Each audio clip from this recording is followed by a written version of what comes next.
Welcome back to Flying Tiles. I'm really glad you're here. So here's one of the biggest secrets in American Mahjong.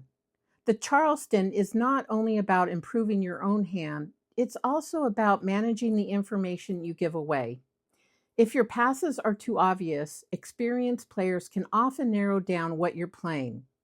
Today, I'll show you how to keep them guessing while learning to make smarter assumptions about their tiles, as well as how to keep your hand a secret. I have a hand here that has a fairly good direction, consecutive runs. So what I passed was a one crack, a six bam, and an east. So watch carefully here what I'm doing with the tiles that I received. I am not putting them all up on my rack to the right.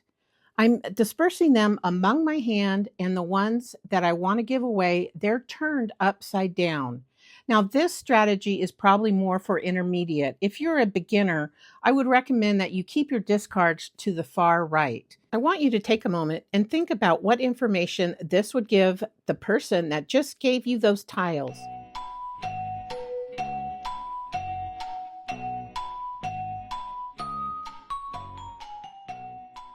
The first thing that comes to mind is that the player on your left, as she's watching you or he's watching you put those tiles in your hand, might think, oh my goodness, I just helped that player build a stronger hand. Also, just as important, the tiles that you pass to the next person, when you pull them out of your hand, they don't know if those are the tiles you just received or if those are new tiles. The information given to the person on the left is very limited with these tactics. If this is a habit of yours to mix the tiles in your hand, this really helps other players from identifying which tiles make you happy when you receive them. This also forces opponents to rely on weaker assumptions instead of direct observation. It also prevents players from mentally tracing a tile's journey around the table.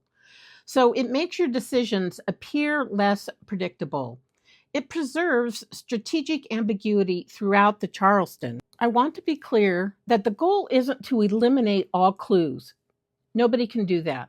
That's impossible. The goal is to avoid giving away unnecessary clues while learning to recognize the patterns everyone else is leaving behind.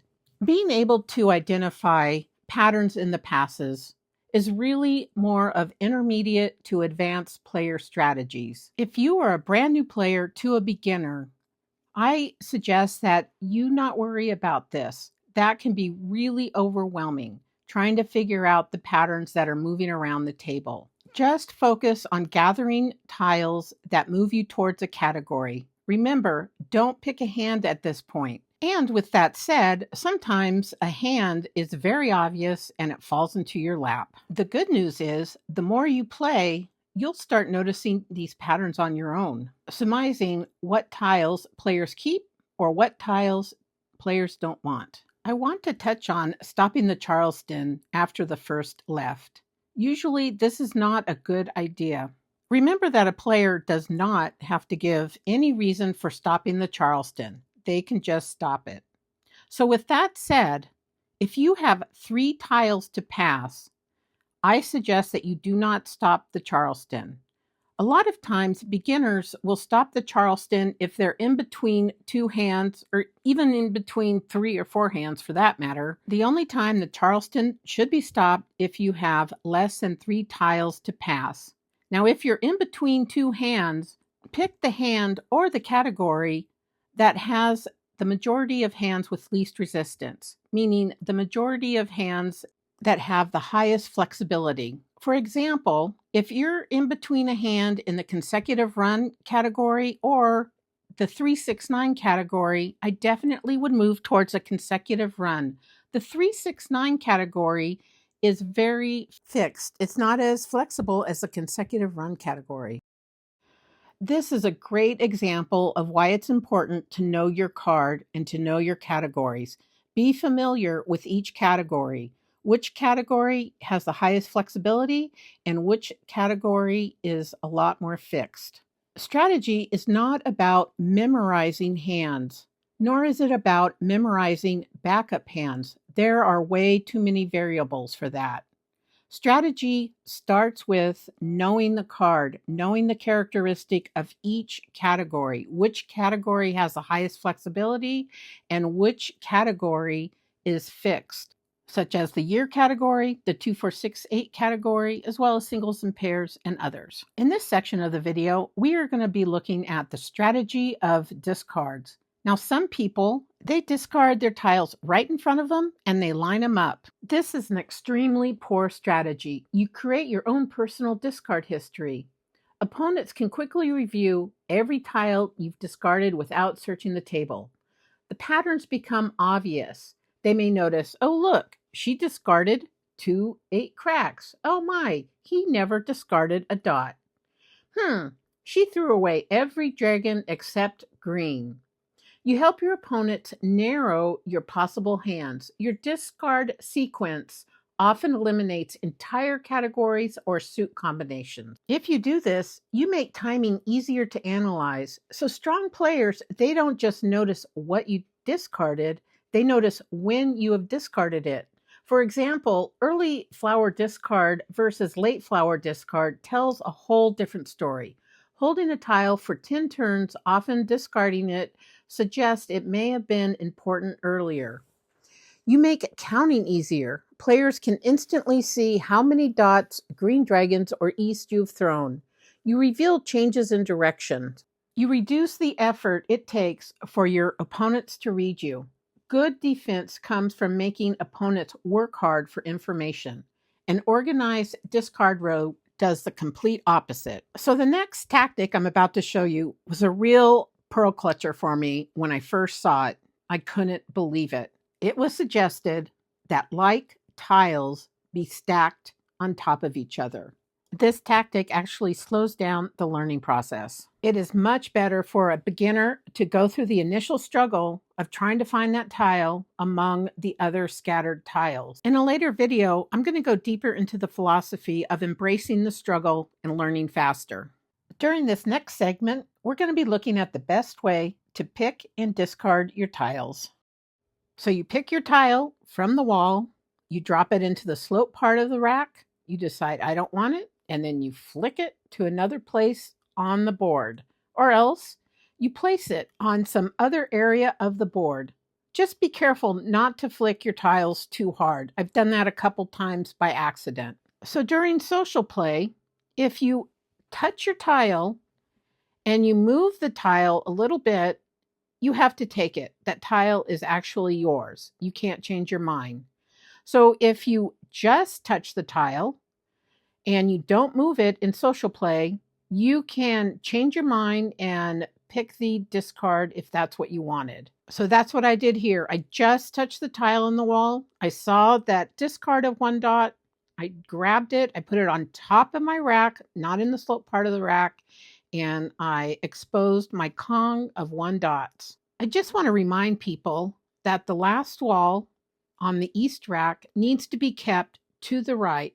Sometimes east will push it to the middle after they broke their wall and pushed out the tiles. Having those tiles to the far right can be a compass for players if they forgot which end of the wall they need to pick from. Not everybody is okay with turning the last 2 tiles of the wall 180 degrees, indicating which end is the back part or the end of the wall. I gave you guys a lot of information on strategy, so I think I'll end this video here. I don't want to overload you way too much.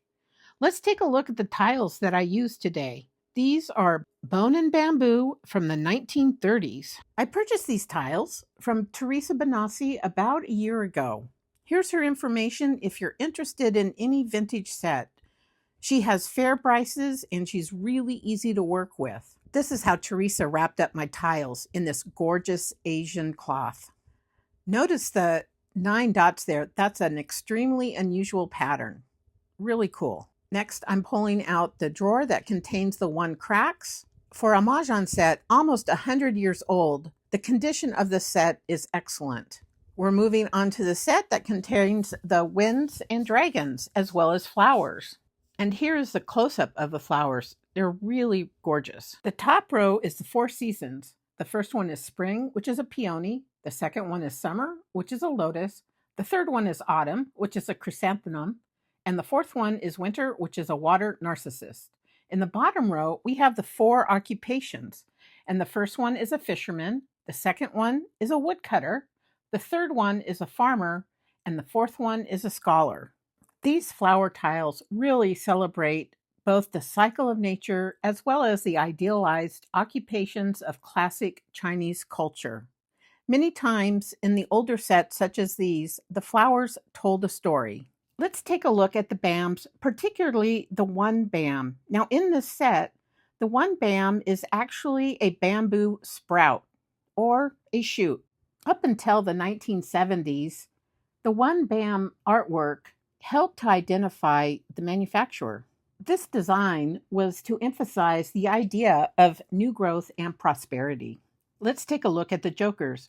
Traditional Chinese sets did not come with jokers.